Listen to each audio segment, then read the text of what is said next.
Bueno, veo que ya llegaron más personas, creo que ya podemos dar inicio. ¿Saben ustedes, compañeras, si esperamos a alguien más?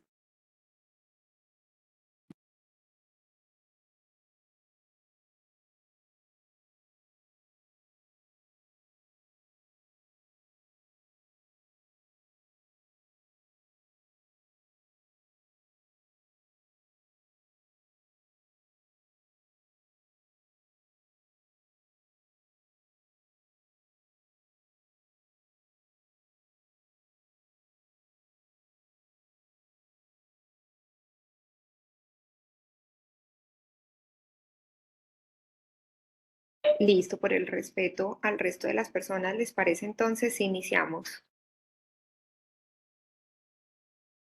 O ustedes saben, como les preguntaba, si hay algún otro compañero que se vaya a presentar. Hola Isabel, ¿cómo estás? Aquí Hola, estoy, Marta Paz. Mático, ¿cómo estás? Muy bien, ¿cómo te ha ido? ¿Cómo Bien, has bien, seguido? bien, ahí vamos, Bueno, dándole. me alegro muchísimo. Gracias. Isa, yo creo que, como tú dices, dándole pues continuidad digamos que también al horario y respetando pues Ujú. también el tiempo de las personas que se han conectado a tiempo, podemos ir iniciando. Igual esta sesión está quedando grabada, así que si hay personas que hacen falta por entrar o entran un poco más tarde, igual va, pues hay un repositorio de las charlas, entonces van a tener la oportunidad de oírla. Perfecto, Entonces podemos ir dando inicio a la charla. listo, perfecto, muchísimas gracias. A ti mil gracias. Pido excusas por no poder prender la cámara, desafortunadamente no puedo en este momento, pero estoy aquí para poderles dar lo mejor que pueda. Hoy vamos a hablar sobre un tema muy interesante que son las estrategias para mejorar la comunicación, pero centrado en comunicación culturalmente competente y asertiva. Sé que hemos venido como en unas capacitaciones centradas en la comunicación, pero digamos que las del día de hoy están muy, muy ligadas a esas estrategias de comunicación que vamos a poder brindar o hacer uso con nuestros pacientes. Entonces, quiero empezar que definamos, o más bien definir, no, quiero empezar con esta frase, con este texto. Hay unas palabras, digamos que subrayadas y que están en azul, que nos va a permitir realmente comprender lo que este texto nos quiere decir. Quiero leérselos literal porque realmente creo que nos va a poder aportar mucho más. Un sistema sanitario culturalmente competente reconoce e incorpora la importancia de la cultura, la evaluación de las relaciones interculturales, la vigilancia de las dinámicas que resultan de las diferentes culturas, la expansión del conocimiento cultural y la adaptación de los servicios para satisfacer necesidades culturalmente únicas. La competencia cultural siempre es algo que debe buscarse a través de la humildad, no es algo adquirido en algún momento. Si nosotros leemos este apartado, vemos que dentro de la comunicación son importantes la cultura, las relaciones interculturales, como dice acá, voy a utilizar el láser para que ustedes puedan verlo, las dinámicas que nosotros vamos ejecutando o vamos llevando a cabo con las personas, esas diferencias culturales que son tan importantes dentro de la comunicación y que más adelante los vamos a ver, la expansión del proceso de conocimiento cultural y esa adaptación a los servicios. Entonces, básicamente lo que más necesitamos es mejorar esas relaciones interculturales, conocer esas diferencias culturales, ampliar nuestra expansión del conocimiento cultural y adaptarnos. Como dice acá, la competencia cultural, que está muy relacionada a la comunicación asertiva, y lo vamos a ver en un momento, siempre es algo que debe buscarse a través de la humildad, no es algo adquirido en algún momento. ¿Listo? Quiero preguntarles, ¿qué les llama esa definición? ¿A qué las invita?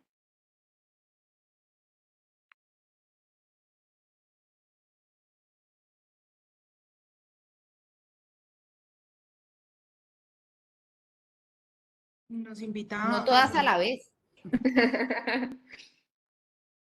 nos invita de verdad a conocer, como ahí lo dice, las diferentes dinámicas que hay entre las culturas, no solamente la propia o en la que coexistimos normalmente, sino también eh, en las demás. Vamos a tener los usuarios de diferentes culturas, de diferentes regiones, y cada una con sus modos de ver y con sus visiones de vida diferentes.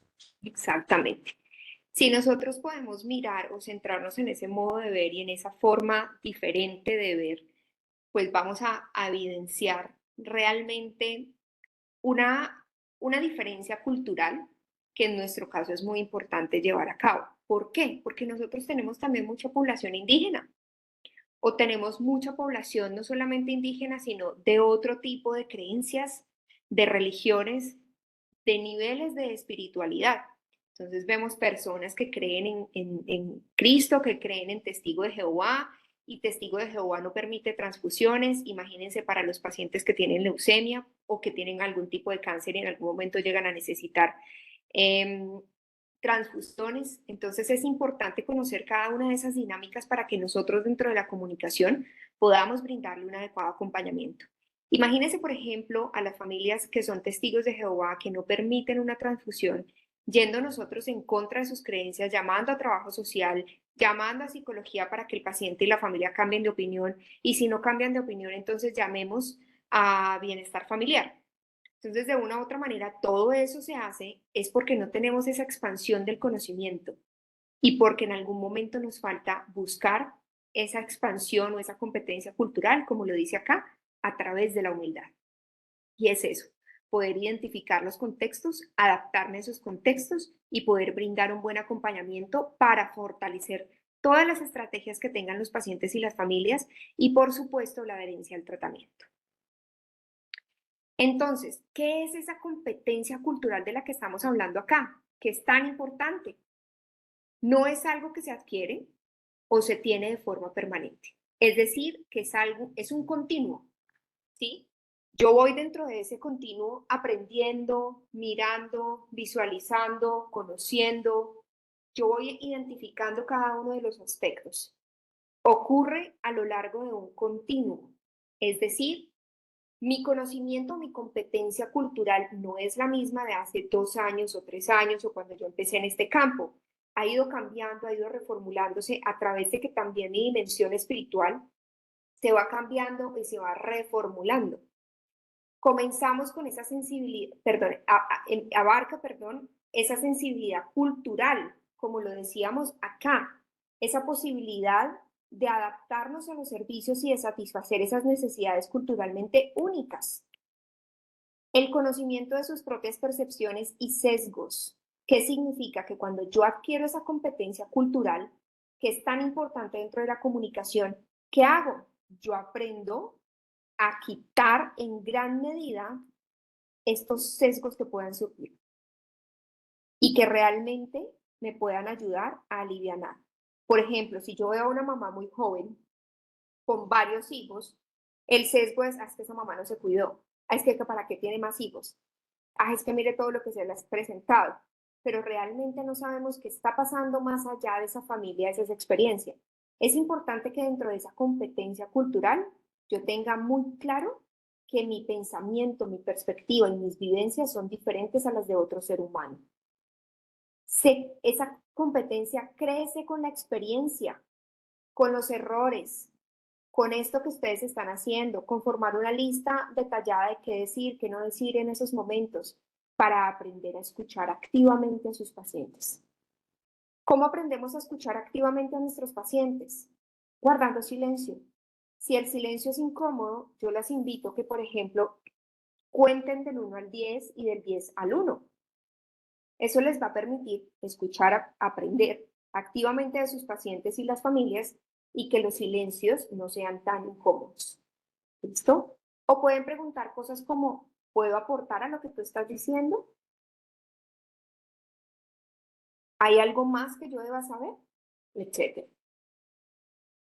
Dentro de esa humildad cultural, como lo vemos acá también, cuando hablamos de la competencia cultural, siempre es algo que debe buscarse a través de la humildad, resaltamos que es un enfoque de aprendizaje permanente. Esa humildad cultural, esa esencia, esa sensibilidad cultural que ustedes puedan ir adquiriendo es permanente. Recuerden, no es lo mismo. O sea, o pongamos un ejemplo.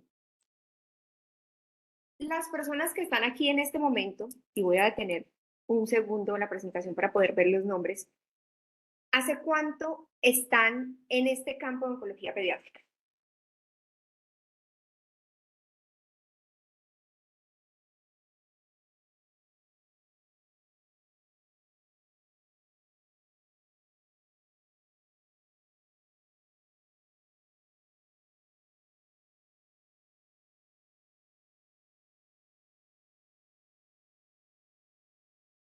¿Hace cuánto, compañeras?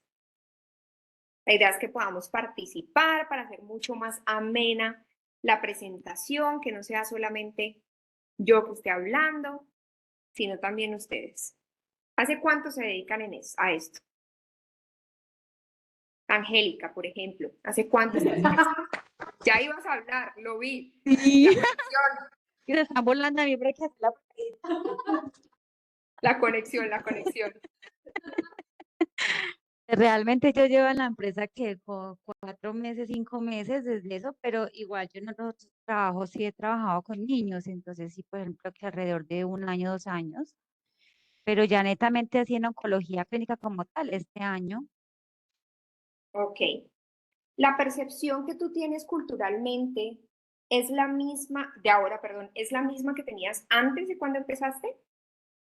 mm, Pues fluctúa mucho dependiendo como pues pienso yo ya he manejado muchas poblaciones, ¿cierto? Tanto contributivo como subsidiado, entonces la percepción de los dos es muy diferente, ¿cierto? De pronto se manejan más tabús y más ideas en la parte más vulnerable, en la población más vulnerable, ¿sí? Pues por su nivel educativo, porque son a veces personas que son de otras comunidades, sí, como indígenas, entonces se respetan siempre como su pensar y son poblaciones que son de muy difícil, a veces, tratamiento, tienen sus ideas, ¿cierto? Exacto. Entonces, pues ahora se ve mucho eso, más en esa época. Perfecto. Muchas gracias. ¿Atienden a sus pacientes de subsidiado de forma diferente? Kate, por ejemplo, Caterine Morales. ¿Cómo es esa atención de los pacientes subsidiados?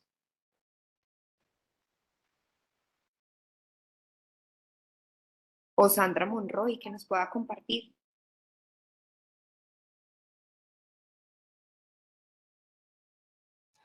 No, la atención es igual. Perfecto. Y al ser una atención igual, precisamente es lo que nos permite que nosotros tengamos esa humildad cultural. Que comprendamos que no importa si es subsidiado o contributivo, que no importa si sea del Cauca o del Nariño, que no importa si sea guerrillero o no sea guerrillero. A nosotros nos han pasado muchos de esos casos, por ejemplo, en una oportunidad con un paciente oncológico de pediatría, el niño estaba en muy malas condiciones y el papá aparentemente era sicario. Y nos dijo, si mi hijo se muere, les pasa algo a ustedes. Y nos amenazó. Nosotros dentro de esa humildad cultural debíamos comprender que esa reacción de ese padre en muchas ocasiones no es hacia nosotros, ¿sí? Sino hacia el contexto, hacia esa pérdida de control. En efecto, nos tocó llamar a jurídica, a trabajo social, a seguridad, porque obviamente fue una amenaza. Pero seguimos atendiéndolo con ese amor y con esa humildad. Al final su hijo fallece y en uno de los grupos de duelo, de apoyo, asistió con una camiseta de la foto de su hijo, supremamente agradecido por el acompañamiento que podamos brindarle. Entonces hay que tener mucho ojo eh, de tener en cuenta, digamos que no es importante o no es válido centrarnos en esos sesgos que se puedan generar. ¿Cómo generamos o vinculamos esa comunicación a los resultados de salud, a la adherencia al tratamiento, a que los pacientes y las familias tengan una comunicación asertiva con nosotros. Principalmente que la comunicación entre el profesional de salud y el paciente esté relacionada con la satisfacción que siente, no solamente con la atención en cuanto a qué le estamos dando, sino a cómo lo estamos atendiendo y cómo lo estamos acompañando. La adhesión al tratamiento y los resultados esperados del mismo como control de síntomas, no solamente físicos, sino también emocionales. Sin embargo, aquí nosotros vemos que esas barreras culturales y lingüísticas nos pueden afectar esa confianza. Si nosotros tenemos un paciente que no habla español, sino que habla la lengua chibcha, creo que es una, vamos a ver una peor satisfacción, adhesión y los resultados, ¿cierto? ¿Qué significa eso? Que vamos a tener que buscar diferentes estrategias. Por ejemplo, yo siempre les pongo el ejemplo del campo. Listo. Si tus matas están enfermas y necesitan que tú las abones, ¿tú se las echas o no se las echas? Sí, yo se las echo. Haz de cuenta que la quimioterapia es lo mismo. Necesitamos abonar el cuerpo de tu hijo, que es una planta, por ejemplo. No pensar en esos factores sociales y culturales, por supuesto, va a crear esos estereotipos. Los tatuajes implican esto, los piercing implican esto, las mamás jóvenes implican esto, las mamás jóvenes con papás adultos significa eso. Entonces, el pensar en esos factores sociales y culturales como la diversidad o la diversificación que existe en nuestra sociedad nos va a aportar a disminuir esos estereotipos sociales que nosotros podamos generar, va a aportar a un adecuado comportamiento a esa toma de decisiones de los profesionales de salud y va a tratar inclusive de disminuir ese trato discriminatorio, esos sesgos que puedan existir en la comunicación. En ese orden de ideas, ¿cuál es el objetivo entonces de la familia en el contexto?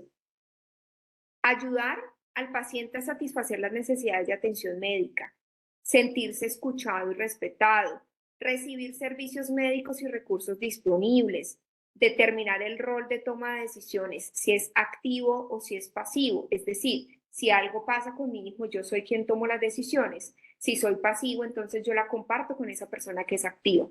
Comprender esas expectativas, esa confidencialidad, buena comunicación entre los proveedores de servicio con respecto a la atención que estamos brindando. Ese es el objetivo principal. Cuando nosotros lo vemos desde ese punto de vista, eso es lo que nosotros nos debemos centrar. Por ejemplo, en estos días ponía un ejemplo justamente en Pereira que estuve, que hablábamos de que a veces nosotros necesitamos que la familia y el paciente diga la palabra cáncer. Tengo cáncer. Y realmente este no es un objetivo esencial. Con que la familia o el paciente nos diga, es que yo tengo una masita, esa masita es mala, me puede hacer daño, me puedo morir y necesito un tratamiento, eso es más que suficiente. Pero no busquemos ni incrementemos esa herida del paciente tratando de encontrar que realmente el paciente pueda estar bien, por así decirlo. Digamos que, o más bien, no centrarnos en que el paciente diga tengo cáncer, cáncer, cáncer, cáncer, sino que el paciente pueda estar bien y comprenda toda su situación. ¿Cuál es el rol de ustedes, compañeras? Ayuden al paciente a acceder a la atención a través del sistema. Esto es algo nuevo para los pacientes y las familias. Necesitamos coordinar entre el equipo de atención médica para que se respeten esos roles entre ustedes, esos roles entre la familia, esos roles del paciente y así fomentar esa responsabilidad y promover esa atención necesaria del paciente. Compartir las responsabilidades de la atención del paciente con el equipo y la familia y con otro equipo de atención. Se debe favorecer esa buena comunicación con el paciente y el sistema de apoyo. Hay que favorecer el compromiso del paciente, una buena comunicación con otros miembros del equipo de atención y digamos que esto es lo que va a ayudar muchísimo. Esto es, digamos que aporta muchísimo a que podamos estar muchísimo mejor y poder favorecer esa comunicación entre el paciente y el sistema de apoyo. ¿Cuál es el rol de los profesionales clínicos? Fomentar esa actividad en equipo, centrada por supuesto en el paciente y la familia, para favorecer esas necesidades de los pacientes y que no solamente las favorezcamos, sino que esas necesidades sean satisfechas. Coordinar clínicamente, digamos que a dónde se debe enviar al paciente, qué información compartirle. Nosotros hablábamos de la importancia de la comunicación asertiva en las sesiones pasadas, de compartir cómo comunicar de la mejor manera, gestionar y hacer responsable al paciente también por su proceso, favorecer esa adhesión al tratamiento, tener la capacidad del paciente para realizar prácticas de gestión de autocuidado, y la capacidad para brindar atención de alta calidad sin barreras, es decir, que no hayan trabas en el momento de acompañar.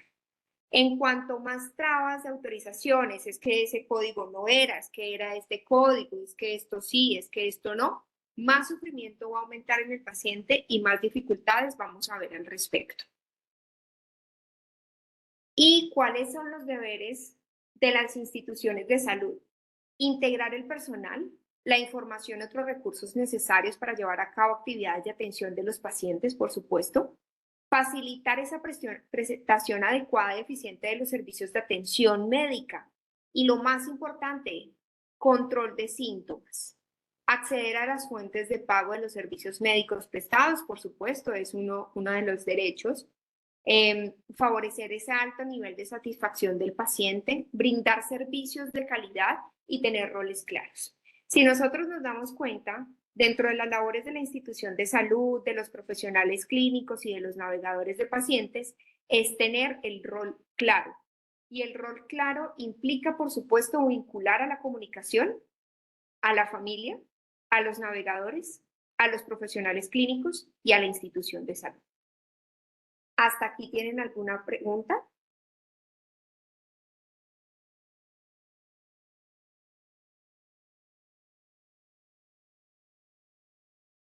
No, señor. Listo. Sigamos, señora. Listo. Vamos a seguir entonces, si no tenemos más preguntas. O no tenemos preguntas más bien.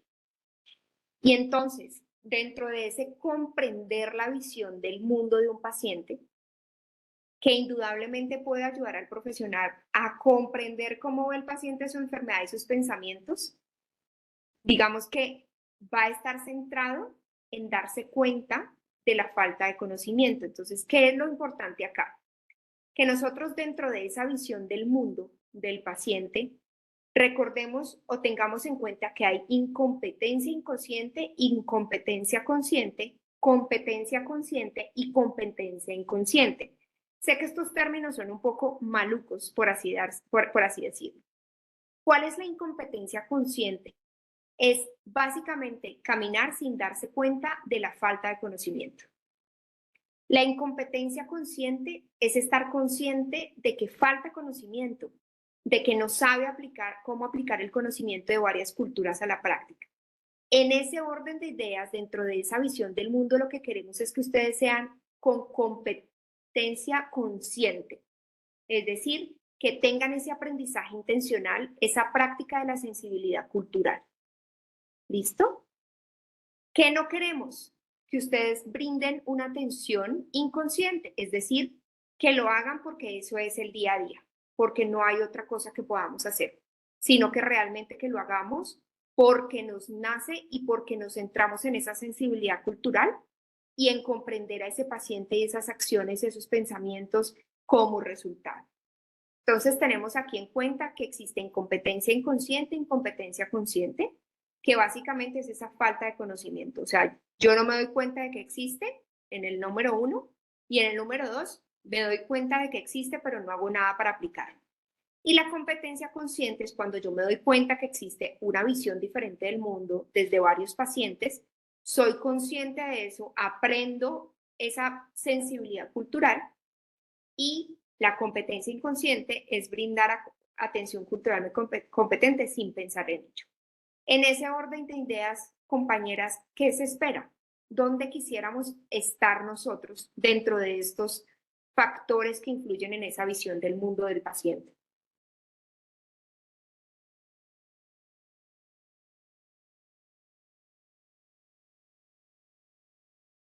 Competencia consciente.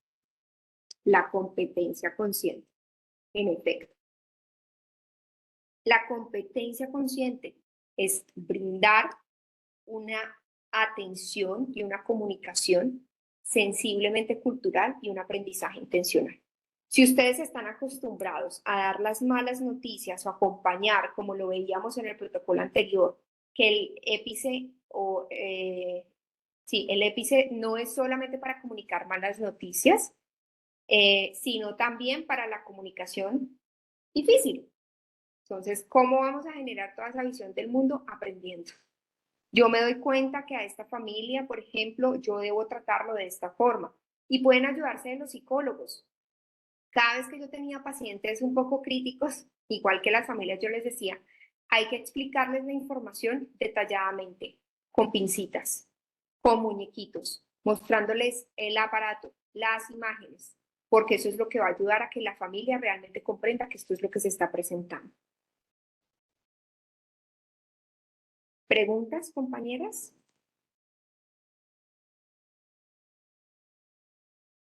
No, señora. Listo. Dentro de toda esa evaluación de sesgos, ¿sí? Es importante favorecer la autoconciencia. ¿Qué es la autoconciencia para ustedes?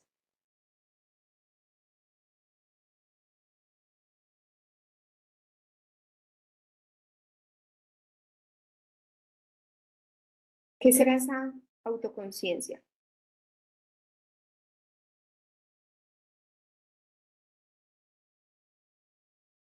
La capacidad que tiene uno de tomar decisiones de acuerdo a lo que ve, a lo que siente, saber si está bien o mal y poderse uno mismo como evaluar y criticar sus mismas cosas malas y saber que tiene que mejorar y hacer cosas para mejorarlo.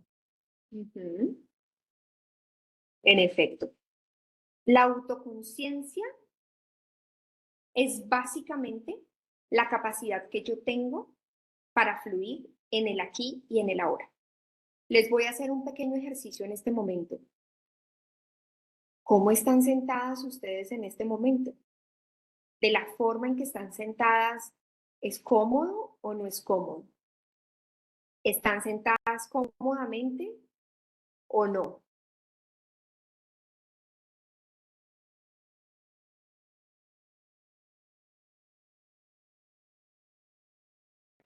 Señora, cómoda.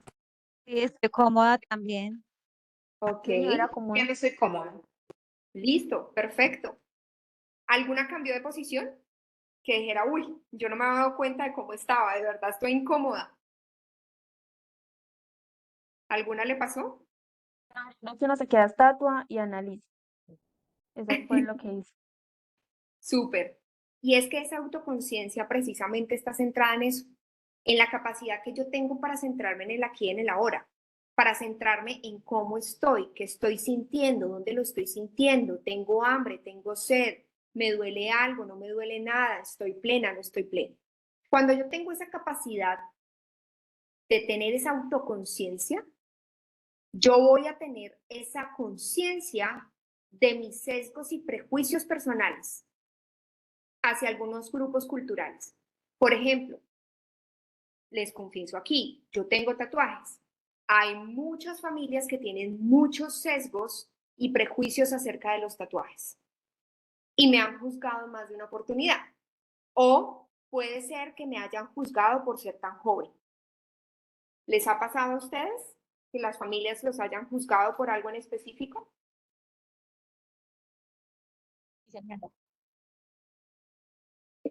Sí, ¿Alguien habló antes? Es que no escuché.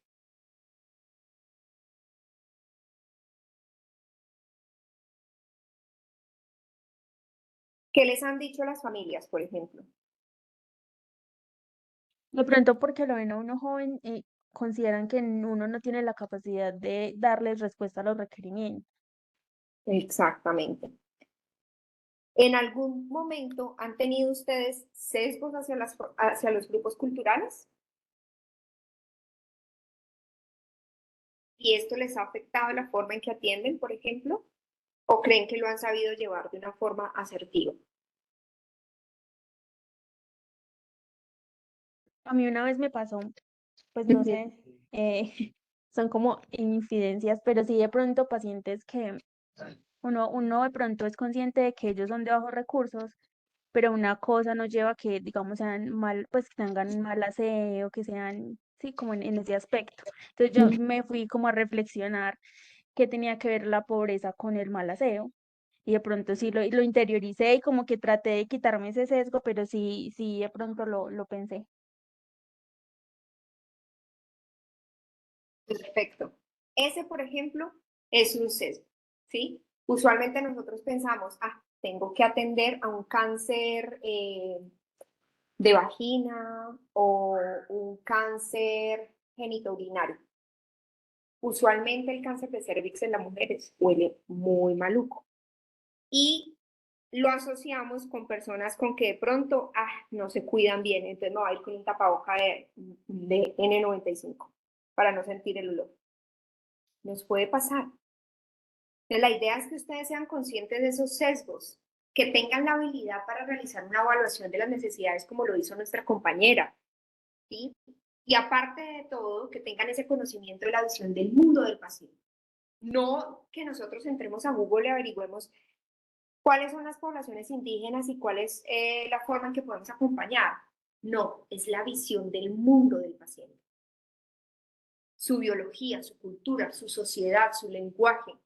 ¿Qué hace? ¿Qué no hace? Si se dedica al campo, ¿qué es lo que más nos debemos centrar, por ejemplo? ¿Cómo debemos comunicarnos? Si necesitamos un traductor, si no lo necesitamos. ¿Listo? Y en la segunda parte, evaluar esos encuentros. ¿Cuántos encuentros cara a cara he tenido con pacientes de diversos orígenes culturales? ¿Cómo han sido esos encuentros? ¿Qué he aprendido? ¿En qué he fallado? ¿En qué me he dado cuenta como que, uy, esto no era cierto y este era un sesgo que yo tenía, por ejemplo? ¿Y cuál es mi deseo genuino de querer ser culturalmente competente? Ya ven entonces por qué es tan importante lo que nosotros hablábamos de la primera diapositiva. Y con esta frase, la competencia cultural siempre es algo que debe buscarse a través de la humildad, no es algo adquirido en algún momento. ¿Y por qué no es algo adquirido en algún momento? Porque esto es un querer ser, es algo constante, es algo genuino. ¿Listo? ¿Preguntas hasta aquí?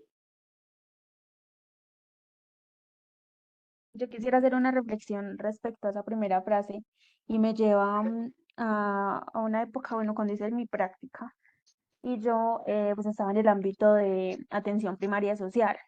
Entonces una docente nos decía que debemos evaluar muy bien el concepto que el paciente tiene de salud, porque no para todo salud es estar enfermo, pues la ausencia de enfermedad, sino que para una persona tener salud es, por ejemplo, tener un pasaje para que el hijo pueda ir a clases o tener algún recurso que los haga sentir a ellos satisfechos. Entonces, eso siempre me lleva a reflexionar en que tengo que evaluar el contexto y el concepto que tiene el paciente y su familia acerca de salud para poder suplir su necesidad y su requerimiento. Exactamente, exactamente. Muchísimas gracias. ¿Alguien tiene otra pregunta?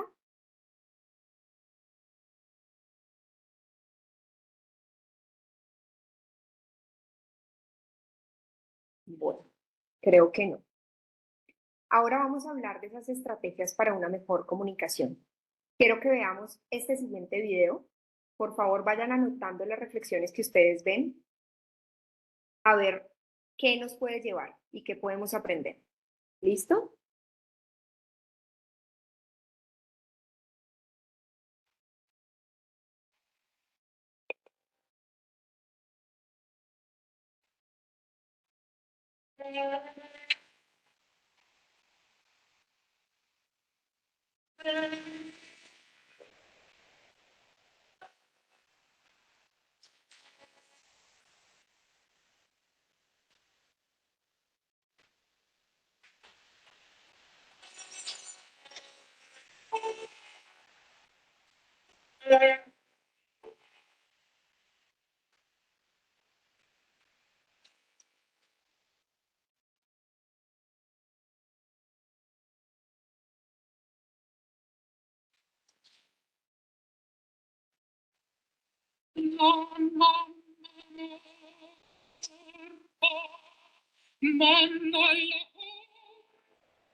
Perfecto. Sé que es un video muy fuerte, muy, muy fuerte. Es el resumen de una película que se llama Wit, Ama la vida, em, y que realmente nos muestra cómo se desempeña todo el papel dentro de paciente, personal de la salud, comunicación, familia, o sea, vemos todos los factores. ¿Qué podrían ustedes resaltar de este video? ¿Qué les impactó, llamó la atención? No sé, las escucho.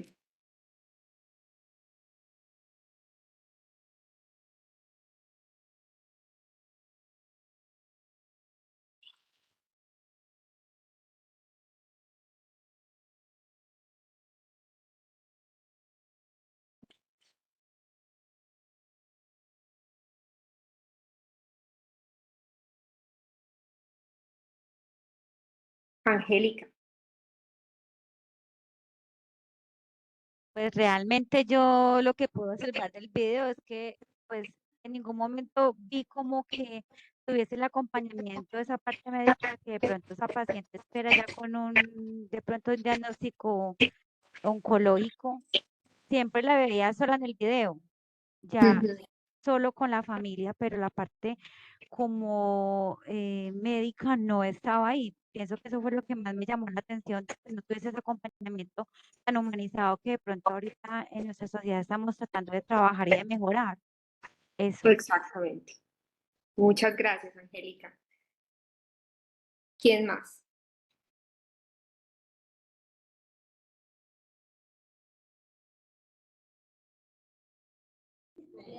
Pues yo creo que en el video, pues vemos como ella está triste, está sola, eh, cómo el personal de salud tiene que ponerse en los zapatos de estas personas que están sufriendo algo y entender también pues porque ellos a veces están enojados, están tristes, de que a veces es difícil poder organizar con ellos una cita, porque es que ellos se sienten mal, entonces a veces como ponernos en el lugar de ellos para que ellos también sientan como ese apoyo, porque ahí se ve pues que ella se siente triste, que está muy sola y no encuentra pues como ese apoyo ni en el personal que pronto la está atendiendo. Y es como una reflexión para nosotros ponernos en los zapatos de ellos y de todo lo que están sufriendo y por todo lo que les toca pasar cada día.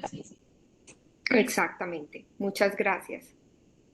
¿Quién más quisiera participar? Creo que nosotros a veces como personal de la salud se nos olvida colocarnos en los zapatos del paciente, se nos olvida como tener esa empatía con ellos, como caer en cuenta que todos son pacientes, ¿cierto? Independientemente de la enfermedad que tengan, pero yo creo que los que trabajamos con pacientes oncológicos deberíamos tener como esa sensibilidad, como estar más pendiente de ellos, escucharlos, darles una vueltica. Veo que esa paciente está en un servicio de hospitalización, o sea, que nadie se tomó el atrevimiento de pasar y preguntarle cómo estás, si puede dormir, si puede descansar, en qué te puedo ayudar. Aquí la tengo. Exactamente. Muy bien, muchas gracias.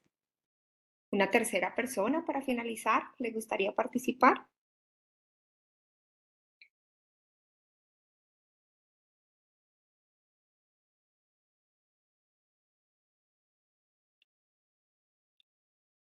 Bueno, ¿saben qué es lo más hermoso de esta película?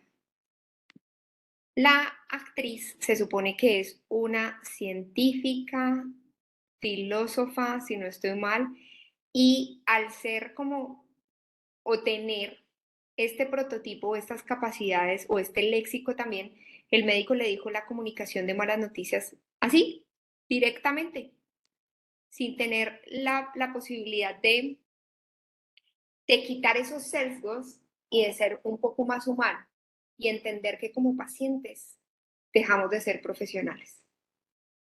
Eso también es un sesgo importante que debemos quitarnos.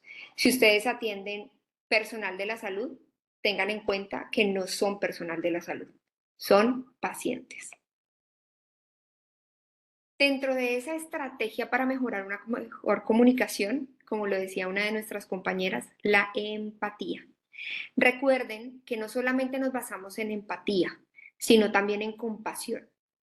La empatía es poner en acción. La compasión, perdón, es poner en acción la empatía. Es decir, que yo pase por el lado de un paciente y que no lo vea solamente llorando y me duela, sino que me acerque y le ofrezca mi ayuda, un vaso con agua, algo, ¿sí? Pero que tenga esa capacidad de poder ir más allá. Para que nosotros favorezcamos como estrategia principal de la comunicación la empatía, debemos comprender la situación del paciente. Estamos o nos acostumbramos a dar malas noticias o a comunicarnos o a tener o a estar en contextos difíciles. Y nos olvidamos que pese a que nosotros podamos llevar mucho tiempo en esos contextos difíciles, los pacientes nos llevan el mismo tiempo. Y esto es algo diferente, porque el paciente lo toca desde su individualidad. Entonces, hay que comprender esa situación del paciente, esa perspectiva y esas emociones. Esto no es fácil para el paciente y la familia. Es por eso que lo debemos acompañar con muchísimo mayor respeto. Hay que estar dispuestos a equivocarnos y a aceptarlo. No solamente equivocarnos, sino también la capacidad de aceptar esas cosas. Comunicar esa comprensión y comprobar su exactitud. Es decir, mira, fulanito de tal, yo me estoy dando cuenta que la tal y tal y tal cosa, ¿tú crees que es así o me estoy equivocando? ¿Sí? O tú me corriges. Yo veo esto. Actuar sobre ese entendimiento con el paciente de una manera útil. Estar ahí, que es lo más importante. Dentro de esa comunicación dentro de esa estrategia de comunicación como es la empatía, tenemos también esa comunicación no verbal. Y es que a veces uno cree que la empatía es únicamente extender o la mano o mirar a la persona. Y resulta que la empatía también está direccionada con tener mucho cuidado con esa comunicación no verbal. Porque yo puedo ser empático y extenderle la mano al otro y puedo estar mirando para otro lado, o puedo estar escuchando al paciente y mirar para otro lado. Entonces, ojo con esa comunicación no verbal. Yo debo tener ese contacto visual, favorecer ese músculo de la expresión facial. ¿Cómo le estoy mirando? ¿Estoy frunciendo el ceño? ¿Estoy con cara de pesar, de lástima frente al otro? ¿Cómo está mi postura?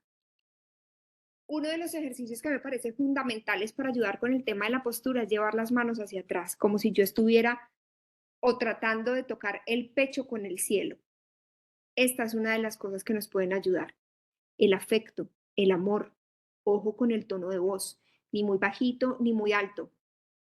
En una oportunidad yo tuve la familia de un paciente, de un niño que me dijo, es que yo no quiero que vuelvas a practicante. Y al preguntarle por qué, me dijo, es que nos habla como si fuéramos bobos. Y aquí no queremos a gente con pesar. No sé si a alguna de ustedes les ha pasado y les agradezco nos compartan, pero hay que tener muy en cuenta ese tono de voz. El tono de voz es buenas. ¿Puedo acompañarlo? ¿Me permite acompañarlo? No, hola, ¿cómo está? Ay, qué pena con ustedes, ¿los puedo acompañar? No, es un tono de seguridad, de amor, de empatía, de compasión. Estoy aquí y quiero ayudarte. No, no, qué pesar, estoy aquí, cualquier cosa, no más me dice. Ojo con esa comunicación no verbal. Escuchen a todo, de todo lo que tenga que decir el paciente, todo lo que tenga que decir el paciente. Y miren su respuesta y la respuesta del paciente. Así que voy como resumiendo. Dentro de la principal estrategia para mejorar una comunicación tenemos la empatía. Pero esa empatía no solamente es desde lo que decimos o nuestras acciones, sino desde nuestras estrategias de comunicación no verbal. Y ahora bien, ¿cómo mejoramos esas estrategias para la comunicación intercultural? ¿Qué podemos hacer al respecto? Reducir la velocidad y hablar. Ay, perdónenme que ustedes están viendo la pantalla. Sí, Isa, está bien. Ok. Ahí la ven, ¿cierto? Es que me apareció como detenida. Sí, pero ahí está, ya, ahí ya estaba en 100% en presentaciones que se había salido. Cuando Ok, preguntaste la gracias. primera vez, estaba perfecta, después se salió y ahora ya volvió a entrar. Ok, listo. Aproveché y le hice un ajuste para que lo vieran de una forma distinta también. Entonces, Isa, ¿cuáles son esas estrategias para la comunicación intercultural? Bueno, ya hemos hablado muchísimo sobre la empatía, la importancia de esa sensibilidad cultural. Importante reducir la velocidad y hablar claramente. Los pacientes no son médicos, así sean personal de la salud. Recuerden que en la comunicación es difícil, hay un sesgo. Del 100% de la comunicación que yo le doy a un paciente, el paciente se queda solamente con el 20%. Se debe animar a los pacientes. Estamos aquí, ¿hay algo que quieras hacer? ¿Hay algo que quieras comer? ¿Qué te gustaría que nosotros te trajéramos?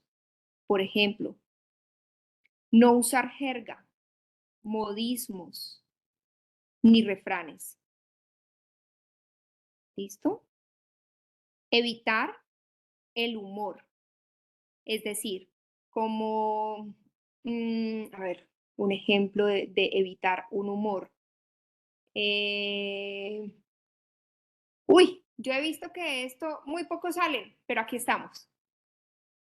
Y hay un humor muy negro y más nosotros que estamos también en este contexto porque nos desensibilizamos un poco. Evitar hacer dos preguntas a la vez. Recuerden, el cerebro en ese proceso está, digamos que en su proceso de irse acomodando. Listo. Evitar hacer preguntas negativas. Considerar escribir algo si no está seguro de que se haya aclarado. Los dibujitos son importantes, muy, muy importantes.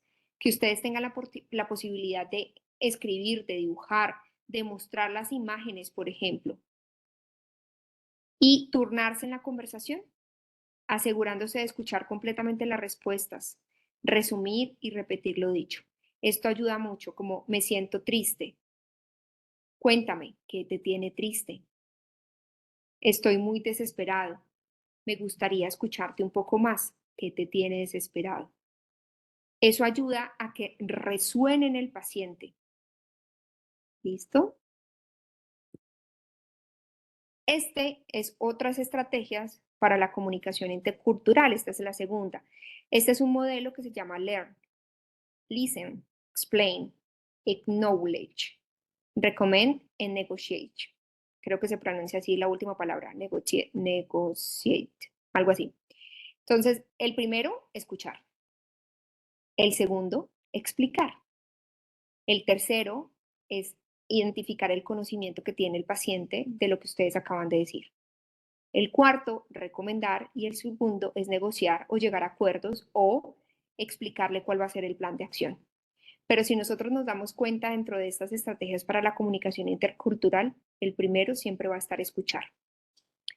Recuerden que si para ustedes son muy incómodos este tema, pueden indiscutiblemente contar del 1 al 10 y del 10 al 0 o al 1. Esto les va a ayudar muchísimo para esos momentos en que también se quedan en silencio, porque escuchar a veces es inclusive quedarse en silencio.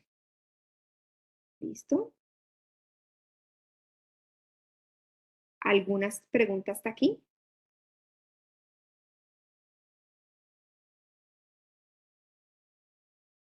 Señora. Era todo claro. Listo, perfecto.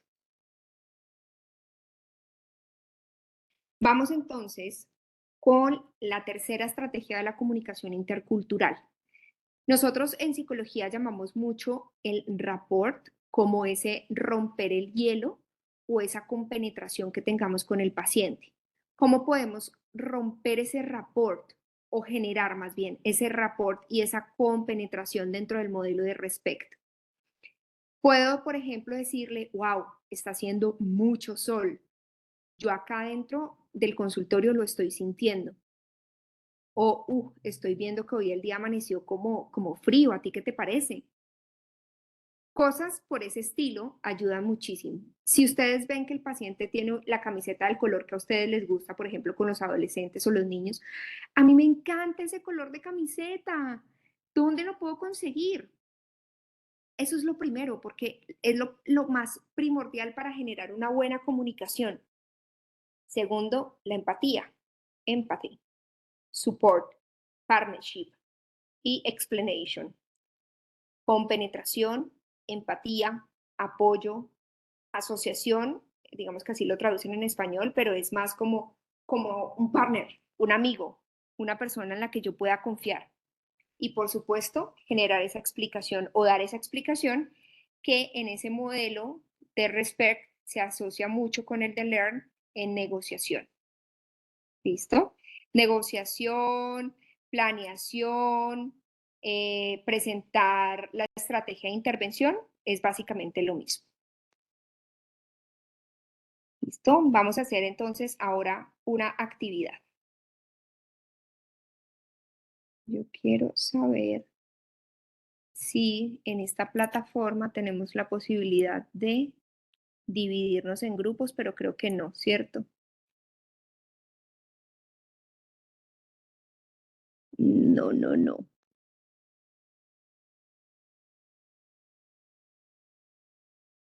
No, no se permite. Bueno, entonces vamos a hacer una actividad de comunicación que nos va a ayudar también mucho dentro del proceso.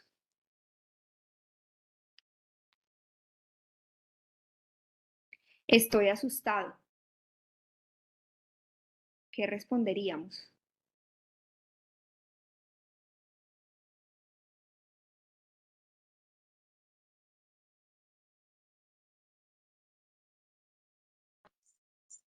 Yo le respondería, aquí estoy para apoyarte, para resolver todas tus dudas.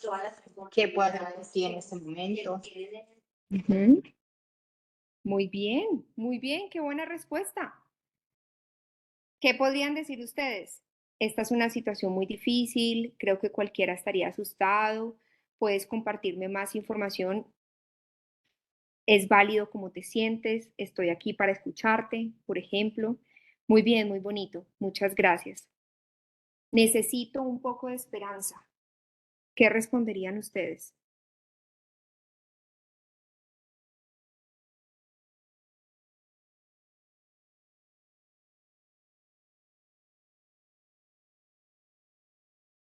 Necesito un poco de esperanza.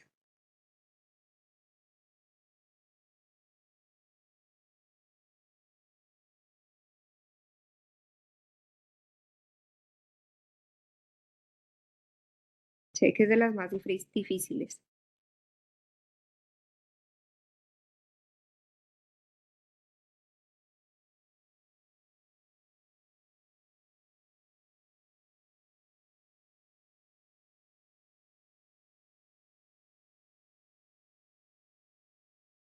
Bueno, les ayudaré. Cuénteme sobre lo que espera. Estamos para ayudarte a salir de esto muy bien. Creo que cualquiera estaría asustado. ¿Puede compartir más información conmigo? Recuerden que cuando ustedes no sepan algo que decir, ustedes pueden decir, cuéntame un poco más, si no sabemos qué responder. ¿Listo? Quiero todo lo que sea posible. Quiero vivir.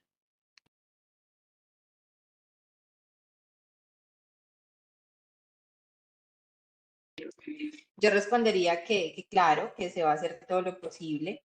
Y ahí, pues finalmente cuando salgan los reportes y todo lo demás, tener un poquito de empatía y ser sincero, ¿no? Pues porque también le diría que si quiere vivir, siga pensando en esto, porque hay muchos pacientes que se dejan morir simplemente por el pensamiento, porque se tiran, porque son negativos, porque no quieren el tratamiento, entre otras cosas. Entonces yo lo apoyaría en ese sentido, como vamos a hacerle, arranquemos con el tratamiento, juicioso, pendiente. Yo me quiero meter. ¿Me puedo meter? Hola. Acabo de ver que estaba con mi micrófono apagado. Y yo, claro, Martica, puedes intervenir. Pues que yo viéndolo como de una visión aislada, donde nunca he tenido que pasar, bueno, un tío muy cercano que falleció de cáncer, además era oncólogo, o sea que más difícil porque sabía qué era lo que estaba pasando. En cuanto a esa pregunta de tengo miedo, dame esperanza, yo mientras ustedes estaban hablando, yo las estaba respondiendo. Entonces, yo creo que en cualquier situación en la que uno tenga miedo, pues primero que todo uno no puede desvirtuar el miedo de las demás personas y eso es empatía. Es decir, sí, seguramente tienes miedo y más cuando pues es una enfermedad de estas, ¿no? Entonces yo tal vez les diría como es válido tener miedo, es válido tener miedo, esperanza existe toda. Van a haber momentos duros, como decirles así, o sea, como si va a haber momentos duros, seguramente va a haber momentos en los que no quieras más, pero sí hay una esperanza. De esa situación se puede salir. Necesitamos de tu ayuda, así como tú necesitas de la de nosotros. Y Así es. necesitamos que hables con nosotros cuando quieras, porque aquí estamos para escucharte. Ese es nuestro papel y por eso estamos nosotros aquí, al lado tuyo, apoyándote. Yo creo que puede ser un mensaje muy, muy esperanzador y no negando que va a haber momentos muy duros. Ujú. O sea, como afirmándolo, sí va a haber momentos duros, pero para salir adelante necesitamos la cooperación de todos y todos somos un equipo en este momento. Exactamente, exactamente. Muchas gracias, Marta. Por ejemplo, aquí podemos responder, hacemos todo lo que podemos, esta es una situación muy difícil, podemos retroceder por un momento para saber qué puedo aprender de usted, qué necesito saber sobre usted para hacer un mejor trabajo al cuidarlo, por ejemplo. ¿Listo? O si no sabemos qué responder en ese momento, cuéntame un poco más. Podría ser otra de las opciones. Ustedes son incompetentes. ¿Qué responderían?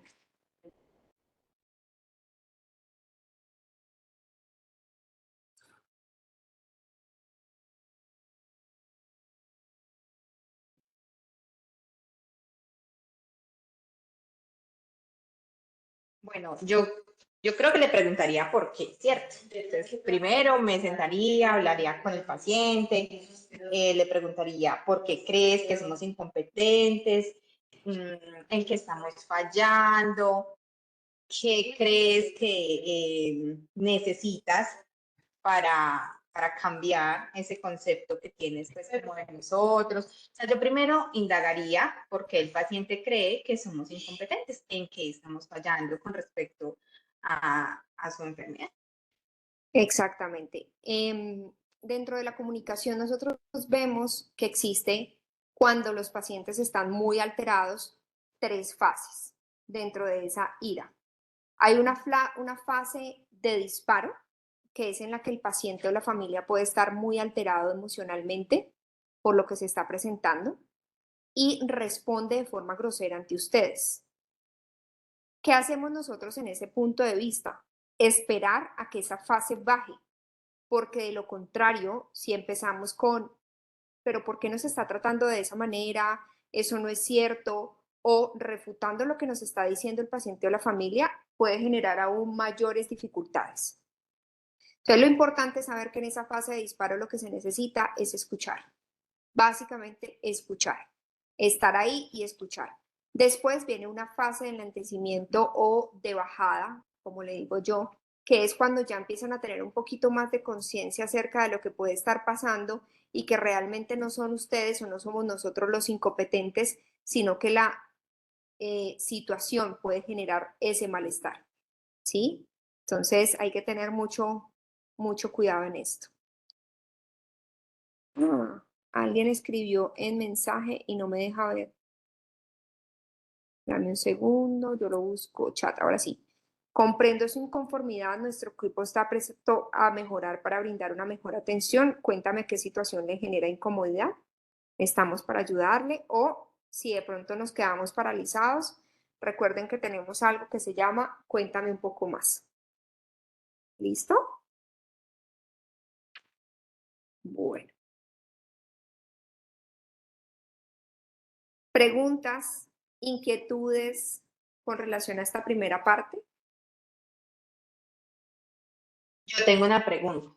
Claro que sí. En caso tal de que nosotros como personal de la salud, por la EPS o por X o Y, no tengamos cómo resolverle a ese paciente cómo podemos hablar con él, ¿cierto? Ujú. Como, o por ejemplo, tenemos tratamientos costosos o imágenes costosas, algo que no se ha podido resolver por temas de dinero y de EPS.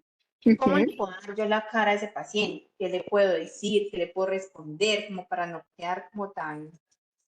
Ok. Podemos decirle, por ejemplo, como, mira, desafortunadamente en este momento no podemos ofrecerte lo que tú nos estás pidiendo o desafortunadamente en este momento no encontramos la posibilidad de tener un tratamiento curativo para tu familiar. Sin embargo, eso no significa que los abandonemos, significa que todo cambia. Si bien nuestro objetivo principal era en curar a tu paciente o a tu familiar, perdón, en este caso va a ser acompañar, estar ahí. O podemos, mejor dicho, o no, sí, no, que siempre vamos a poder iniciar con el o podríamos hacer tal cosa, o desafortunadamente, o me encantaría tenerte buenas noticias, pero no las tengo. Eso en cuidado paliativo se llama warning shot. Lo que ayuda es precisamente a que el cerebro se vaya preparando para el disparo de una mala noticia. ¿Listo? No sé si ahí respondí tu pregunta. Sí, señora, muchas gracias. Listo, Mayerlin, con gusto. ¿Hay alguna inquietud, pregunta que se llevan de esta primera parte?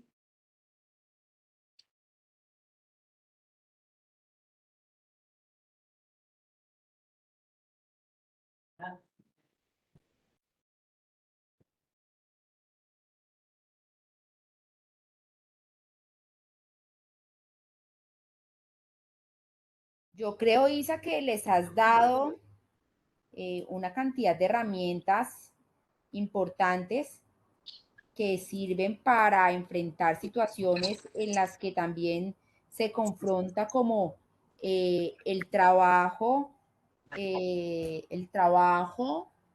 con lo que puede estar pasando. Ujú. Siempre el momento duro es para la familia. Creo que para el personal de la salud también cuando han dado todo de sí y cuando han tenido una esperanza y ver que no funciona, también debe ser muy duro. Ujú. Entonces, Exacto. creo que esas herramientas sirven de lado y lado.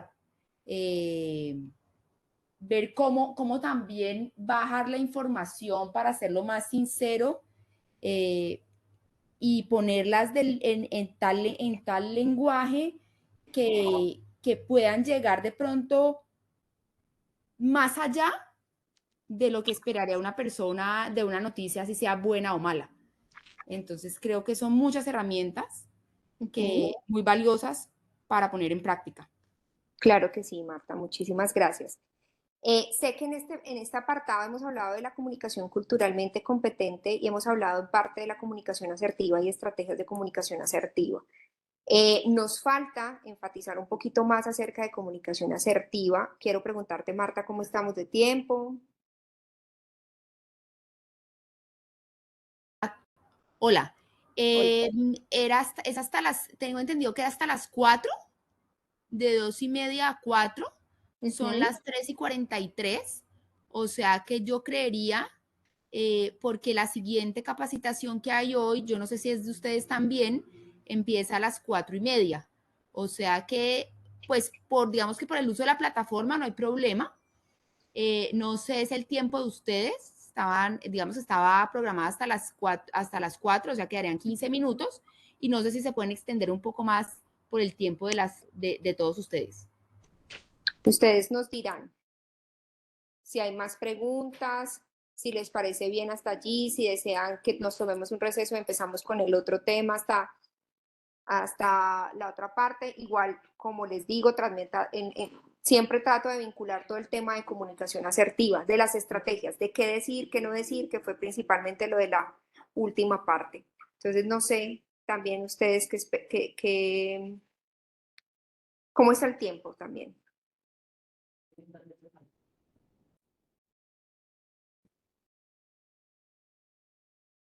Mayerlin, Navegación Risaralda, Angélica Hurtado, Ana María, Juli. Por mí no hay ningún problema. Podemos Igual por mí continuar. no hay problema. En el cronograma estaba hasta las 4:30. Ah, ok, listo, perfecto. Bueno, entonces si les parece, podemos hacer un receso de 5 minutos. 5 o 10 minutos, ¿les parece bien? Y continuamos. Sí, ¿Listo? señora. Y también es importante que nos regalen las diapositivas, por favor. Nos faltan de las semanas pasadas, solamente nos enviaron una vez. Ah, bueno, Marta. Estamos así, estamos haciendo el repositorio de todo el material, incluso las grabaciones, para que ustedes las puedan tener. Entonces, una vez las tengamos, se las compartimos todas, ¿vale? Muchísimas gracias. Con gusto. Listo. Nos vemos entonces en 10 minuticos.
Listo, ya estamos por aquí.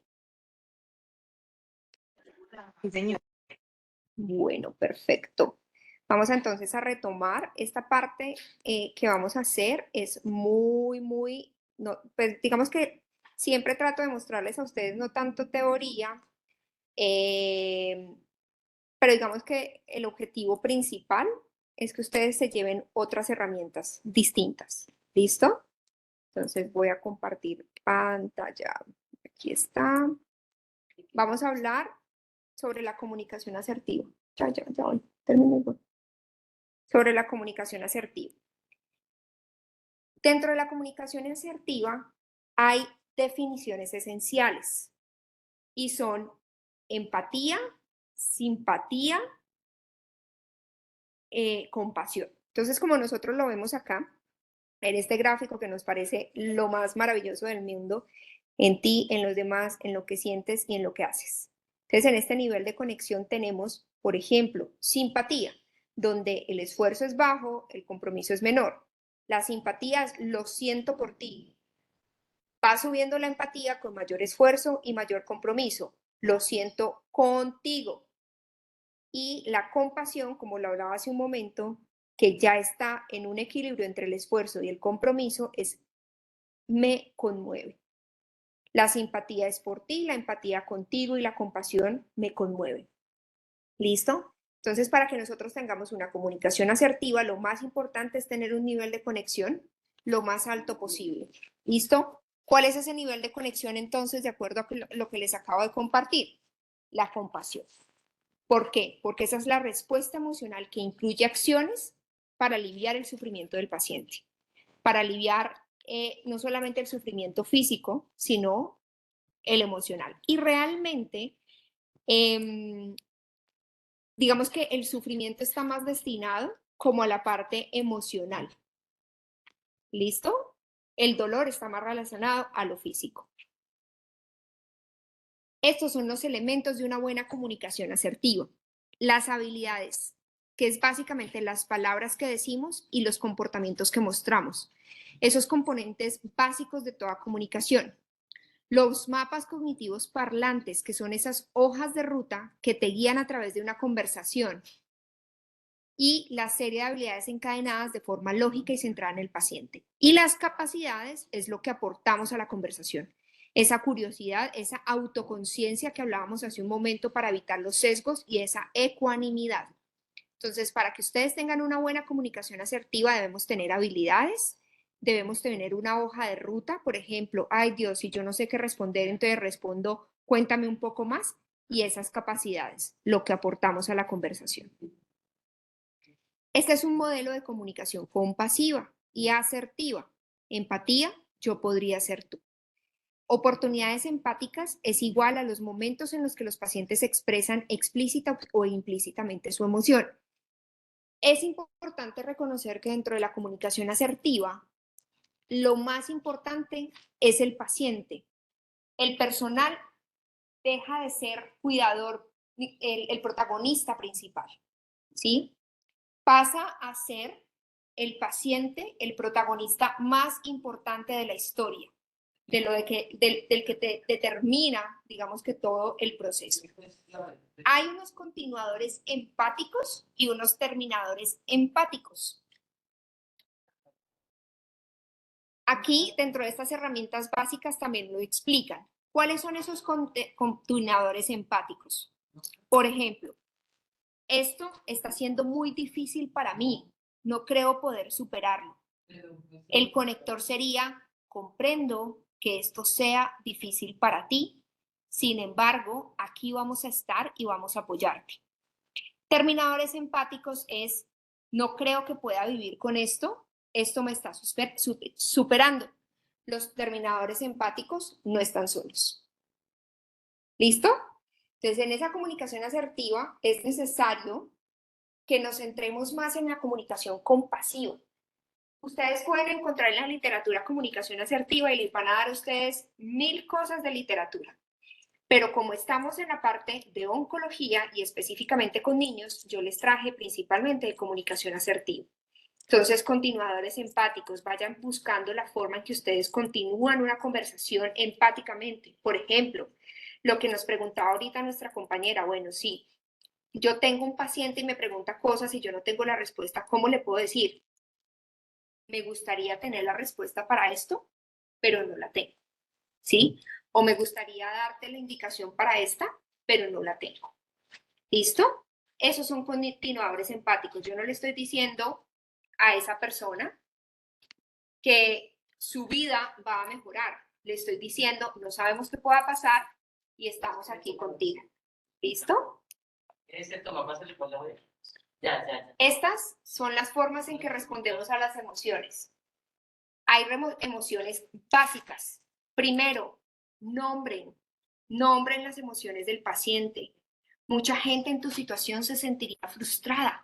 Si el paciente no sabe qué sentir ni cómo sentir, ustedes pueden decirle, mucha gente en tu situación se sentiría frustrada o triste o acongojada, ¿sí? Nombren la emoción para que les ayuden al paciente a comprender qué es aquello que está sintiendo.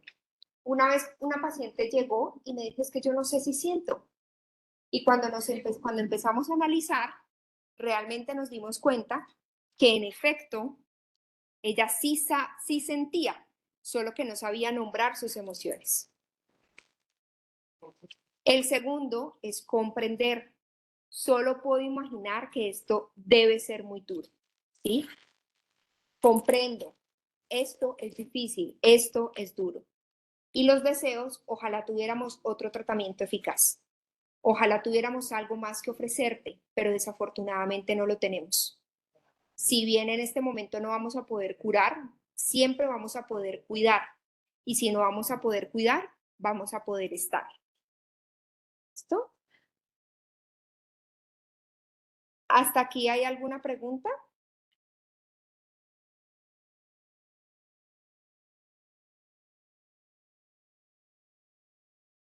No, señora. Listo, perfecto. Vamos a seguir. Estas son las reflexiones simples y complejas. Entonces, digamos que yo les estoy hablando con unas palabras un poco complejas. Sin embargo, son estrategias de comunicación en el campo clínico que son importantes también tener en cuenta. Reflexiones simples y complejas. Dentro de las reflexiones simples y complejas, yo también voy a tener la habilidad de decirle al paciente de acuerdo o darle una respuesta al paciente de acuerdo a lo que se esté presentando. En las reflexiones, que son declaraciones de los profesionales que interpretan lo que se ha dicho al paciente, el propósito que tienen esas reflexiones simples y complejas es hacer saber al paciente que usted entiende lo que está diciendo y que puede aportar más sobre la experiencia del paciente dándole a entender lo que escucha, lo que se escucha. ¿Listo? Entonces, es importante saber en este orden de ideas que estas reflexiones tienen como objetivo que ustedes puedan decirle al paciente, te entiendo, te comprendo, te valido, sé lo que estás diciendo, sé lo que estás diciendo, y aportar más sobre la experiencia del paciente. ¿Listo? En la reflexión simple tenemos esas declaraciones del profesional que sirven para hacer eco. Repiten o reformulan lo que el paciente acaba de decir. Por ejemplo, no me lo puedo creer, esto es muy injusto. Y la respuesta del profesional, esto es tan injusto. Esa es una reflexión simple. ¿Listo? Entonces, no me lo puedo creer, esto es muy injusto. Profesional, esto es tan injusto. Si nos damos cuenta con este ejemplo que yo les presento, en la comunicación asertiva lo que más importa es, ¿qué creen ustedes?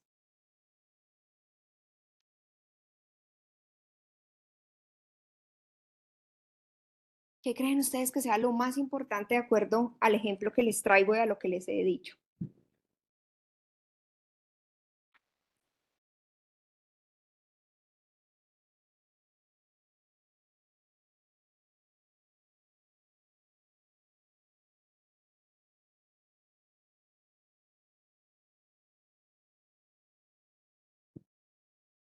Escuchar.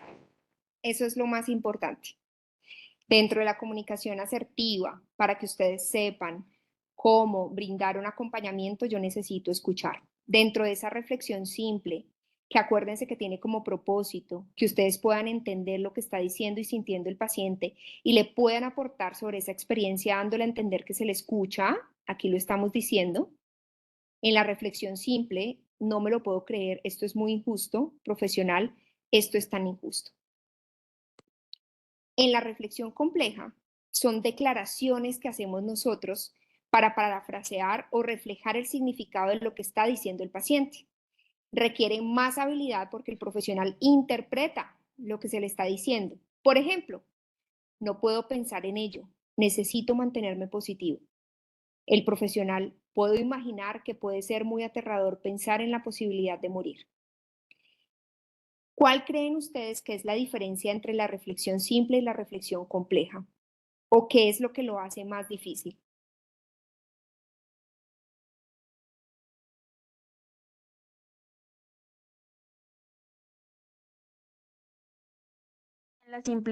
Pues en la simple repite lo que el paciente le manifestó. Y en la reflexión completa va un poco más allá, o sea, le da como un análisis a lo que dijo el paciente. Exactamente. ¿Qué pasa con la reflexión compleja, compañeras? Que yo tengo que utilizar la reflexión compleja cuando yo tengo confianza con el paciente. Es decir, cuando yo ya he tenido contacto con esa familia y con ese paciente. Porque si yo le digo en primera instancia, puedo imaginar que puede ser muy aterrador pensar en la posibilidad de morir. ¿Cómo creen que va a reaccionar ese paciente o esa familia?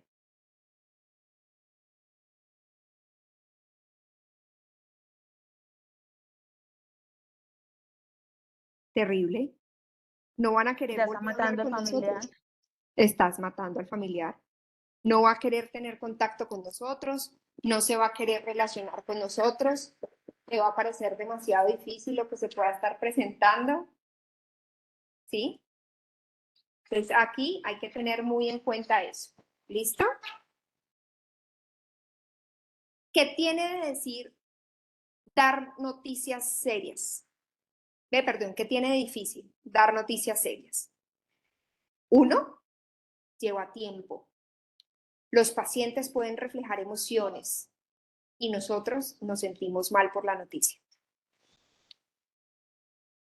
¿Qué emociones puede reflejar el paciente?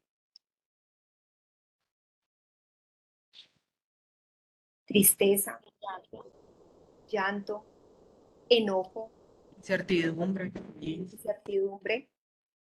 Y les voy a dar un tip muy importante, compañeras, para que ustedes puedan manejar adecuadamente las reacciones que puedan tener las familias y los pacientes. Va a ser vital que ustedes empiecen ese proceso de autoconciencia y sepan hasta dónde ir, hasta dónde no ir, en qué momento parar, en qué momento seguir, en qué momento pedir ayuda. ¿Listo? Porque indudablemente nosotros mismos nos vamos a sentir mal. Por la experiencia que podamos tener, nos vamos a sentir mal. Dar noticias serias depende de dos habilidades claves: preguntar, decir y responder a las emociones. Hoy me voy a centrar mucho en ese preguntar, decir, preguntar. Estas son unas recomendaciones de la Universidad de Harvard con relación a la comunicación. ¿Por qué es importante tenerlas en cuenta? Yo sé que acá ustedes ven dar noticias serias, pero realmente es básicamente en la comunicación asertiva, porque nos movemos en el área de oncología.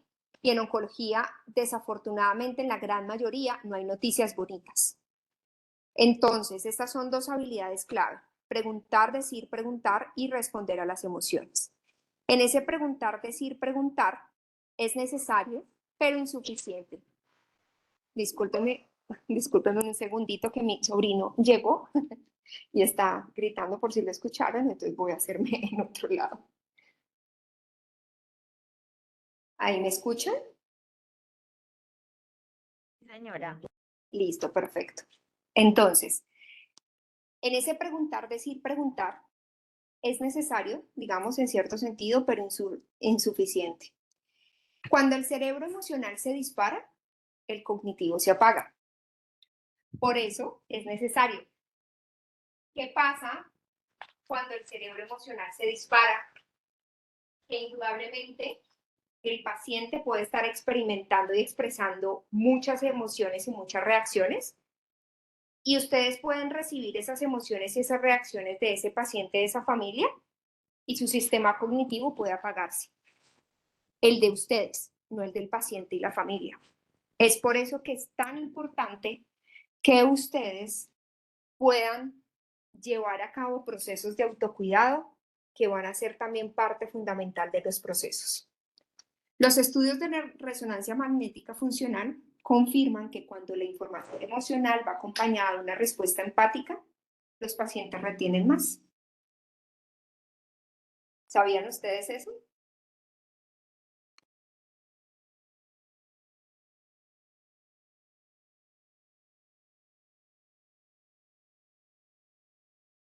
Listo.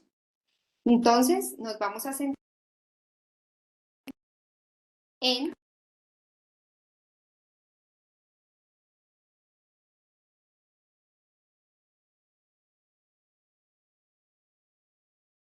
se me apagó el audio y se me dejó de compartir. No sé qué pasó con la aplicación. Denme un momento, por favor.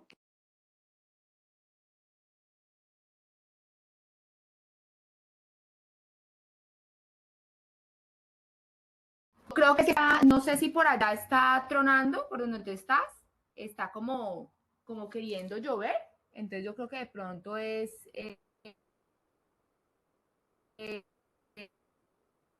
servicio de internet. Sí, de hecho te estoy escuchando como robot. Es que hay como tormenta eléctrica por donde estoy, entonces no sé si yo... Entonces es eso. Yo Sí, creo. debe ser Ay, eso. Pero yo te escucho, no sé si el resto del auditorio te escucha. listo, me confirman por favor, ahí ya volví a dar compartir. Sí, ya. Ahí Listo. está perfecto. Entonces, ahora bien, ¿cuáles son esas herramientas para responder a las emociones? Nombro, puedo ver que esto es muy molesto, enuncio, ojalá, desearía, que fue básicamente lo que me preguntó la compañera hace un rato, ¿sí? Por eso yo les decía que igual les había estado dando estrategias de comunicación empática y asertiva. Comprender, después de todo lo que has pasado, esto parece tan injusto. Sé que esa frase puede ser difícil, pero de una u otra manera ayuda a que el paciente vea que yo lo estoy escuchando y lo estoy comprendiendo. ¿Por qué hablar de pronóstico? Primero, se debe solicitar permiso. ¿Estaría bien si habláramos más sobre qué espera de esta situación de salud de su hijo o hija? No necesariamente podemos utilizar ese solicitar permiso para hablar del pronóstico. Lo podemos utilizar para hablar. ¿Podemos hablar un diálogo, un momento acerca de lo que está pasando con tu hijo? Preguntar qué sabe el paciente y la familia. Recuerden que en este proceso no solamente es importante el paciente, perdón, la familia, también el paciente. Así sea chiquito, los niños empiezan a comprender su proceso de enfermedad a partir de los 9 años. ¿Qué te han dicho otros médicos sobre lo que puede esperar de la enfermedad de su hijo? ¿O qué te han dicho los médicos sobre qué se puede esperar de lo que te está pasando para los niños que son más grandes? Ejemplo, 9 años en adelante. ¿Puede o no reflejar lo que ha ocurrido en realidad? ¿Cuál es su sensación que tiene de lo que puede esperar de la enfermedad de su hijo o hija? ¿O qué sensación tienes de lo que puede esperar con relación a tu proceso de enfermedad? ¿Se dan cuenta esas palabras y esas frases tan valiosas? ¿Se imaginan donde yo le preguntara en un tono brusco o en un tono de pesar? Voy a cambiarlo. ¿Qué te han dicho los médicos? ¿Qué puedes esperar de tu hijo? ¿Cuál va a ser la respuesta del paciente y la familia? Creo que pude activar a más de una en este momento. Diferente si yo le digo, ¿qué te han dicho otros médicos sobre lo que podemos esperar? ¿O qué te han dicho los médicos acerca de lo que podemos esperar? Diferente hay, ay, hola papito, hola mamita, hola angelito. Ay, qué triste lo que está pasando. ¿Qué te han dicho? ¿Qué podemos esperar? Ay, qué triste. ¿Ven la gran diferencia en nuestro tono de voz? Así que mucho ojo con ellos, con ello, compañeras. Decir la información. Entonces, declaración de esperanza, preocupación. En este apartado podemos utilizar palabras como espero que Anita mejore y me preocupa que su evolución no vaya bien. Esa es una declaración de esperanza, espero que Anita mejore, y de preocupación, me preocupa que su evolución no vaya bien. Yo no le estoy quitando la esperanza ni le estoy diciendo que no hay nada que hacer. Recuerden esta frase, siempre hay algo que hacer. Y si no se puede hacer, se puede ser o estar. Y en la otra es adaptarse a las necesidades del paciente. Creo que es realista que tu familia pueda llegar a conocer a tu hijo o pueda venir a visitar a tu hijo. Ustedes van cambiando las palabras o la forma en las que las unen de acuerdo a cada caso. Estos son errores comunes que ojalá los evitemos. De dar clases de fisiopatología, por supuesto, no averiguar las necesidades de información del paciente, iniciar la agenda sin negociar el enfoque de la entrevista, es decir, ¿quieres que hablemos completamente de lo que está pasando? ¿No quieres hablar? ¿Quieres que hablemos parcialmente? Ofrecer tranquilidad prematuramente. Les pido que por favor estén tranquilos. Cuando yo empiezo la frase de esa forma y voy a después decir una información, pues la persona ya no me va a escuchar porque esté intranquilo. La tranquilidad se ofrece posterior al acompañamiento difícil, por ejemplo. ¿Qué decir? Me imagino que esto es difícil para ti. Estoy aquí y quiero escucharte. ¿Deseas que nos comuniquemos con alguien? ¿Quisieras decirme algo más? ¿Qué sería importante para ti en este momento? ¿Qué crees que puedo hacer por ti? Listo. ¿Preguntas? ¿Inquietudes?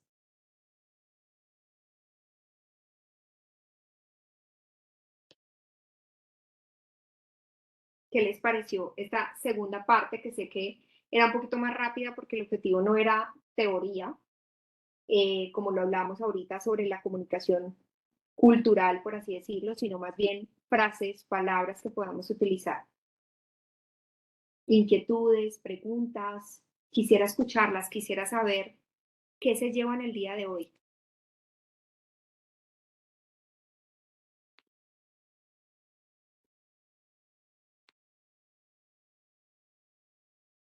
¿Cómo les ha parecido? Retroalimentación también, si desean que mejoremos o mejore yo en algo, pues también. Yo, yo el día de hoy me llevo cosas muy importantes y es con respecto a la comunicación y cómo enfrentarme a mi día a día, ¿cierto? A hablar con el paciente, poder tener como esa empatía, aunque yo trato de tenerla, pero en ocasiones, no sé, por el estrés laboral, por tanto trabajo, por tantas cosas, a veces como el mismo paciente todos los días, o la familiar, o el familiar, en ocasiones uno ya no lo quiere como ver. Es verdad. Entonces, sí me llevo como esa enseñanza, ese aprendizaje de, no, venga, cálmese, tómese un vasito de agua y salga. Así sea decirle lo mismo, así sea decirle lo mismo, lo que sea, pero creo que me llevo como esa reflexión. Muchas gracias. A ti, muchísimas, muchísimas gracias. ¿Qué más le gustaría participar? ¿Qué se lleva? ¿Qué aprendimos? Bueno, de mi parte también, ¿me escucha? Sí, señora, te escuchamos. También de pronto a pausarse más en el momento que es el día a día que se vive con nuestros pacientes y más oncológicos que llegan en un estado de shock por múltiples cosas, ¿cierto? Múltiples factores. Entonces, manejar más esa empatía, el escuchar más a esa persona antes de pronto de ir a emitir un juicio, ¿sí? a veces de pronto, como dice la jefe Maya, contestamos de pronto exaltados por el estrés que manejamos en el día, pero no, ya nos tenemos que tomar una pausa y decir, bueno, escucha al paciente para poderle dar la solución a lo que en este momento él viene a, a pedir, ¿cierto? Ujú. Entonces es eso, de pronto hacer esa pausa en el camino antes de ir a dar una ayuda y escuchar más a esa persona que viene con su necesidad. Esa es la reflexión. Y gracias porque de verdad son pautas que nos sirven a nosotros como profesionales cada día para poder hacer mejor nuestra profesión y cumplir mejor con ese rol de apoyo dentro de tanto que nos toca como hacer tantas cosas. Qué bonito, Angélica, muchas gracias. ¿Alguien más? Bueno, espero realmente que estas capacitaciones de comunicación hayan servido muchísimo, en especial estas últimas que hablábamos muchísimo sobre la importancia de la autoconciencia, del ser más humilde con relación a esa cultura o esas culturas que nos pueden llegar y distintas palabras o frases de comunicación que yo pueda utilizar. Les acabo de mandar al chat la lista de asistencia para que por favor la registren y me informen cuando ya lo hayan hecho, por favor. Marta, no sé si haya algo adicional que quieras compartir. No, nuevamente mil gracias por la asistencia sobre todo, perdón,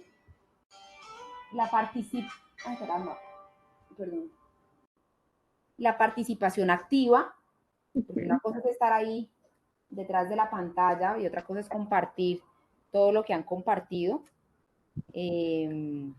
Desde Fundación Poema, pues, como ustedes saben, esto es un proceso que lo único que quiere es dar herramientas para mejorar la calidad de vida y la mejoría de nuestros pacientes, de nuestros niños. Así que nuevamente muchas gracias por haber sacado ese espacio, por estar pendientes. A Isabel, muchísimas gracias.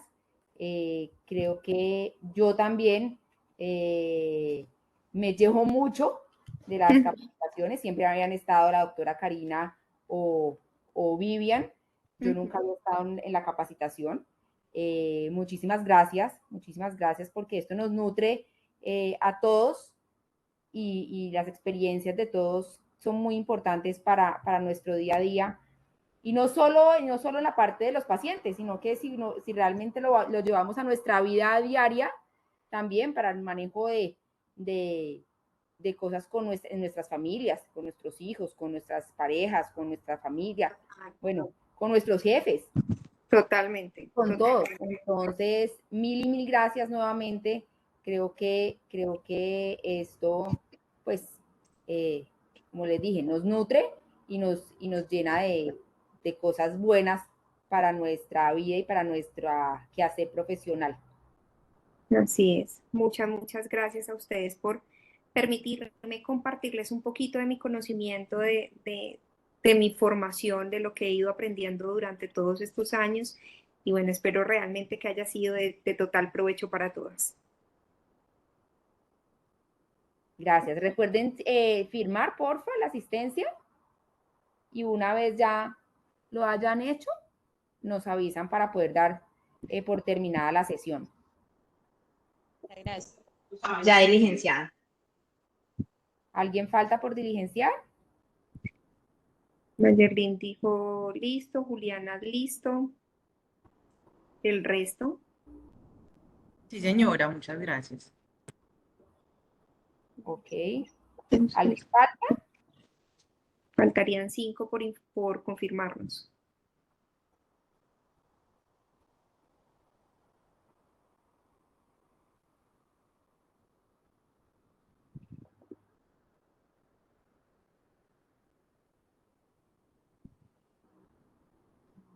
De todas formas, yo aquí voy a dejar el registro de todos los participantes. Perfecto. Y cualquier cosa, pues, aquí vamos a ponerlo. Aquí lo voy a dejar. Caramba. Para poder cerrar entonces la sesión de hoy. Listo. Bueno, aquí ya guardé. Estaba Angélica Hurtado, Juliana Valencia, Caterine Morales, Lucía Barragán, Navegación Risaralda y Sandra Monroy. ¿De acuerdo? Perfecto. Listo. Entonces ya podemos cerrar la sesión. Muchísimas gracias para todos nuevamente. Feliz resto de día y igual ahí nos seguimos encontrando en esos espacios de capacitación. Claro que sí. Muchísimas gracias. Un abrazo. Gracias. Hasta luego, Bueno. muchas gracias. Chao. Luego, muchas gracias. Un gusto. Chao.